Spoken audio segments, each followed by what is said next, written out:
नमस्कार दोस्तों, stock market studies में फिर से एक बार आपको बहुत-बहुत स्वागत है।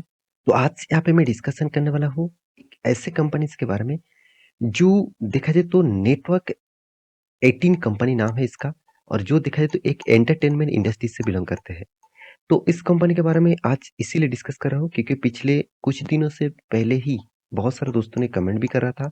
साथ ही साथ पिछले दिनों में भी बहुत सारे कमेंट्स आए क्योंकि इस स्टॉक में एक अच्छा खासा परफॉर्मेंस होने के बाद भी अचानक गिरावट हो गया। तो इस अचानक गिरावट के पीछे लॉजिक क्या है? और इस तरीके से गिरावट के पीछे कारण आपको ब बहुत सारे दोस्तों ने मुझे कमेंट किया सर इसका कारण ज़रूर बताइएगा। साथ ही साथ इस कंपनी का फ्यूचर का विज़न क्या है? वो ज़रूर एक बार क्लियर कर दीजिएगा। तो चलो मैं आज डिस्कशन करने वाला हूँ एक ऐसे कंपनी के बारे में जिसका नाम है नेटवर्क 18 टीवी। तो नेटवर्क 18 जो मीडिया है उसी के बारे में बात करूँगा, जो नेटवर्क 18 ग्रुप की ही कंपनी है। तो ध्यान से इस वीडियो को देखना, बहुत सारे इन्फॉर्मेशन यहाँ पे आपके साथ शेयर करूँगा। साथ ही साथ आप टेलीग्राम को भी जॉइन कर सकते हैं, चैनल को सब्सक्राइब कर सकते हैं, अगर आपको मेरे वीडियो अच्छे लगते हैं तो। तो चलो देख लेते हैं आज के स्टॉक के बारे में। तो सबसे पहले देखिए, आप नेटवर्क 18 मीडिया जो है, वो देखा जाए तो एक मीडिया इंडस्ट्री से बिलॉन्ग करते हैं, एक एंटरटेनमेंट इंडस्ट्री से बिलॉन्ग करते हैं। यहाँ पे देख सकते हैं mass media entertainment. Company start हुआ था 1996 से अराउंड 27 टू 28 इयर्स हो चुके हैं। तो कंपनी के देखिए जो ओनर है, एक चीज़ मैं आपको बता दूँ कंपनी का जो ओनर है, वो आप ध्यान से देखिएगा रिलायंस इंडस्ट्रीज़ क्योंकि रिलायंस के पास ही 75% का होल्डिंग है।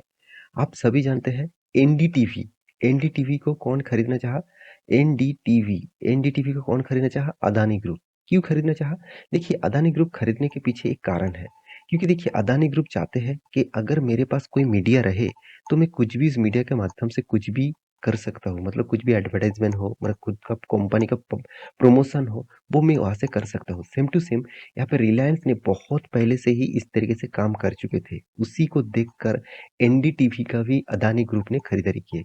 तो रिलायंस का ही कंपनी है, इस तरीके से ज़रूर सोचना क्योंकि देखिए इस कंपनी के एक बार मैं आपको मैं चार्ट पैटर्न दिखा दूँ, उससे पहले कंपनी का जो चैनल्स है वो आपको दिखा दूँ। तो कितने सारे टीवी 18 के चैनल्स आप देख सकते हैं, जहाँ पे आप देखिए कलर टीवी है, यहाँ पे देख सकते हैं निकलोडेन इंडिया है, साथ ही साथ कॉमेडी सेंटर इंडिया है, VH1 मीडिया है, एमटीवी है, साथ ही साथ हिस्ट्री चैनल है, साथ ही साथ हिस्ट्री टीवी 18 है। तो इस तरीके से बहुत सारे चैनल्स आपको दिखेगा, जो चैनल्स आप शायद टीवी जब देखे होंगे, तो वो शायद आपको देखने को मिलता होगा। तो एक पहली बात है एनडीटीवी सॉरी टीवी 18 जो मीडिया है, वो देखा जाए तो रिलायंस का ही कंपनी है। आप कहेंगे सर क्या पूरा का पूरा रिलायंस का कंपनी है? एक बार ध्यान से इस चीज़ को देखना, तभी आपको सब कुछ क्लियर हो जाएगा। कितना प्रोमोटर के पास कितना होल्डिंग है? 75% का होल्डिंग। और कब? 2019 से पहले भी इसको इसके ऊपर खरीदारी की है और प्रोमोटर कौन है? आप ध्यान से देखना, इसके अंदर आपको दिखेगा रिलायंस इंडस्ट्रीज़। तो बहुत सारे लोगों को ये भी मतलब गलतफ़हमी होते हैं कि रिलायंस के कंपनी से इसका ओनर रिलायंस है, तो कंपनी बहुत बड़ा बनेगा, बहुत तेज़ी से ग्रोथ करेगा। एक बार इस कंपनी का चार्ट पैटर्न आपको दिखा दूँ। देखिए पिछले दिनों में तो फ्लैट ओपन हुआ था। अचानक यहाँ पे साढ़े 12 11 सॉरी 1 बजे के आसपास यहाँ पे बिग क्रैश देखने को मिला। इस तरीके से क्रैश के पीछे और कोई वजह नहीं है, कंपनी का Q3 का रिज़ल्ट। कंपनी का Q3 का रिज़ल्ट किस तरीके से हुआ, उसके ऊपर डिपेंड करके स्टॉक में गिरावट हो गया। अगर इसका Q3 रिज़ल्ट आपको दिखा दूँ, तो ध्यान से इस चीज़ को देखना, कंपनी का जो रिज़ल्ट आया, वो रिज़ल्ट आने के बाद ही इस तरीके से हलचल देखने को मिला। तो ध्यान से इस चीज़ को देखना, मैं यहाँ पे रिज़ल्ट आपको थोड़ा-सा एक इंटरफेस दिखा देता हूँ। यहाँ पे देखिए टोटल इनकम, यहाँ पे देखिए इस बार का टोटल इनकम हुआ 1,90,000। देखिए यहाँ पे मैं कोई फिगर आउट मैं बता नहीं रहा हूँ क्योंकि फिगर जो है लाखों में है, यहाँ पे लाखों में दिया गया है। मैं करोड़ में कन्वर्ट कर दूँ तो करीबन-करीबन यहाँ पे लास्ट 2 अंक अगर मैं डिलीट कर दूँ तो करीबन-करीबन 1900 तो 1900 का इनकम हुआ। पिछली बार कितना था 1551 का इनकम हुआ था करोड़ों का और पिछले साल में कितना था 1674 करोड़ का।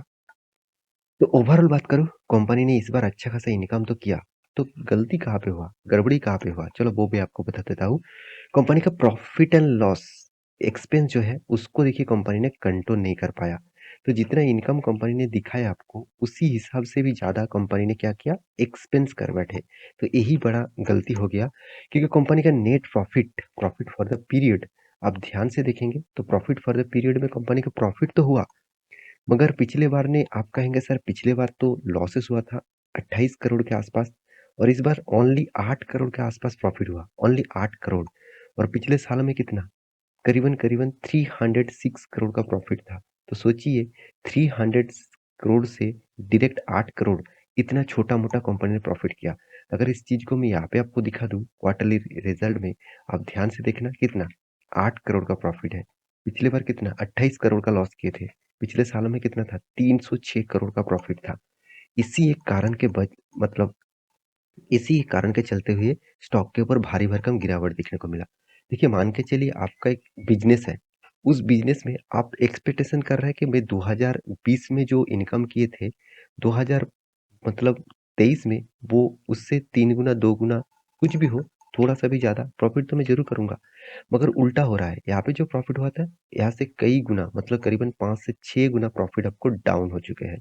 तो आपका कंपनी का हालत क्या होगा? तो यही बात यहाँ पे नेगेटिविटी आया और इसी के कारण स्टॉक के ऊपर गिरावट देखने को मिला।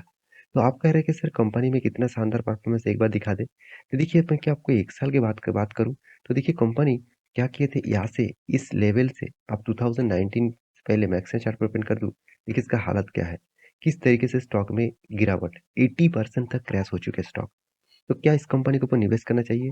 देखिए बहुत सारे लोग यही मुझे कमेंट करते हैं सर रिलायंस का कंपनी है, तो कुछ ना कुछ तो होगा। ऐसे बिल्कुल मत सोचिएगा। हर कंपनी के ऊपर अगर कोई बड़े कंपनी हाथ रखते, अगर वो उसके हिसाब से अगर रॉकेट बन जाते हैं, तो सोचना उसमें कुछ ना कुछ तो गड़बड़ी होने वाला है। क्योंकि देखिए इस कंपनी के सबसे बड़ा वीकनेस पॉइंट क्या है आप देख सकते हैं, कंपनी का कर्जा। कितना? 4.5% तक कर्जा। देखिए ये जो कर्जा है 3,300 करोड़ के आसपास, ये रिलायंस के लिए कुछ भी नहीं है, कल जाके पेमेंट कर सकता है। मगर रिलायंस ऐसे भी बिज़नेस नहीं करता है, जिसके हिसाब से उस कंपनी को कर्जा मिटा दे, उस कंपनी से कुछ प्रॉफिट एक्सपेक्टेशन ना करे। तो ये चीज़ बहुत बड़ा गलती होगा। इसलिए रिलायंस इसके ऊपर खरीदारी करके इसीलिए रखा है, क्योंकि इसके ऊपर उसका खर्चा भी हो, लॉसेस भी हो और उसके हाथ में एक मीडिया है, उस मीडिया के माध्यम से कुछ भी कर सकते हैं। तो हमेशा बड़े-बड़े इन कंपनीज़ 1-2 मीडिया कंपनी को खरीद के रखते हैं। वहाँ से वो कुछ भी डिसीज़न ले सकते हैं। तो मेरे हिसाब से यहाँ पे आपको क्या निवेश करना चाहिए? देखिए मेरे हिसाब से कंपनी में आपको पॉज़िटिविटी दिखेगा, ऐसे नहीं कि नेगेटिविटी है, पॉज़िटिविटी दिखेगा, वैल्यूएशन बहुत हाई दिखेगा, साथ ही साथ कंपनी का sales growth, profit growth sales तो अच्छा है मगर प्रॉफिट ग्रोथ नेगेटिव है।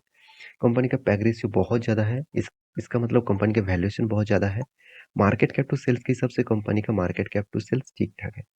अगर कंपनी का प्रॉफिट एंड लॉस दिखा दूँ, तो कंपनी बीच-बीच में बहुत ज़्यादा लॉसेस करते थे। जब से रिलायंस ने इस कंपनी के ऊपर इन्वेस्टमेंट किया, उसके बाद कंपनी का प्रॉफिटेबल बिज़नेस लास्ट में आया। तो कंपनी ने आपको रिटर्न शायद पॉज़िटिव में दिए होंगे, मगर यहाँ पे देखिए 1 ईयर में क्या हुआ नेगेटिव आया। तो इस बात को भी आपको याद रखना होगा।